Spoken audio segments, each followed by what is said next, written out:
Kryetari i Partisë Demokratike Sali Berisha shpjegoi programin e Aleancës për Shqipërinë Madhështore Librazh dhe Belgj, duke u bërë apel qytetarëve që me votën e tyre të ndryshojnë qeverisjen në Shqipëri.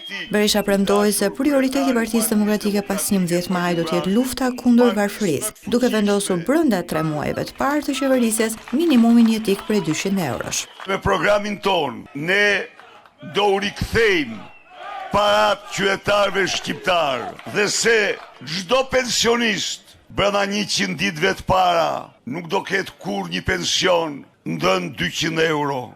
Për te shpjegimit programit, Berisha në Librazh akuzoi Suel Çelën, i cili është pallur në kërkim për vrasje, trafik droge e disa vepra të rënda penale, se po mbledh vota për një prej kandidatëve të Partisë Socialiste. Sipas Berishës, Suel Çela është përplasur edhe me një prej bashkëpunëtorëve të ministrit Auland Balla. Para 10 ditësh, Sueli ja bëri për spital shoferin. Ta u burreci e qepi gojnë nda njeriut që kishte patur vite shofer.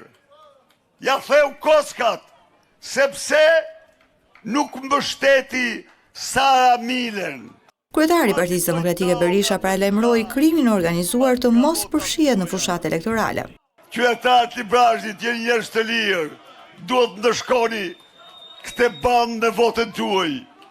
Dhe u garantoj ju se Suelin dhe Suel si ai do shpallën terrorist me datën 12 maj.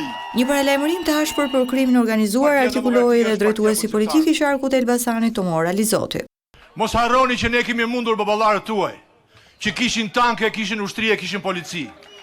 Juve do t'ju ham të gjallë, nëse prekni demokratët, ju që doni të shkatërroni Shqipërinë, ju analfabet, ju maskarej, do t'ju ham të gjallë.